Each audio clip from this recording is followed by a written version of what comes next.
যন্ত্রণায় পাগল হয়ে গেছি, চুলা পাড়ে রান্না করতে পারতেছি না। হ্যাঁ, এরা হচ্ছে আমার বাসাটা দখল করে নিছে। আমি এখন সরাসরি বলে দিব, শোন, তোরা আমার বাসাটা ছেড়ে দে, ঠিক আছে? তোরা আমার বাসাটা ছেড়ে দে, আমি আর পারতেছি না। শোন, তোদের 24 ঘন্টার আলটিমেটাম দিলাম।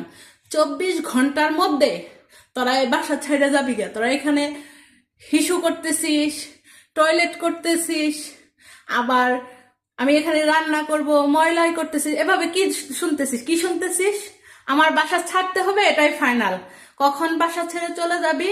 যাবি, তাড়াতাড়ি যাবি। ওই যে মাটা মাটা হচ্ছে, একটু জুম করে দেখাচ্ছি, ওই যে ও কি পারতেছে, ওই যে দেখতে পারতেছেন?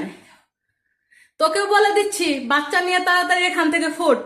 তোর বাচ্চাগুলো অনেক সুন্দর দেখতে, কিউটি কিউটি ডিব্বা। এই দেখেন, হিসু করে, এখানে টয়লেট করে। হ্যাঁ, কেমনে সম্ভব? এদের আমি 72 ঘন্টা সময় দিলাম। 72 ঘন্টার মধ্যে তোরা এখান থেকে চলে যাবি। মনে থাকবে? কিউটের ডিব্বা মনে থাকবে? আচ্ছা, আমি 72 ঘন্টা, এত হাঁ করে বলার কিছু নাই। 72 ঘন্টা সময় দিছি, 72 ঘন্টার মধ্যে আমার বাসাটা ছেড়ে দিবি। আমি তোদের জন্য এখানে রান্না করতে পারতেছি না।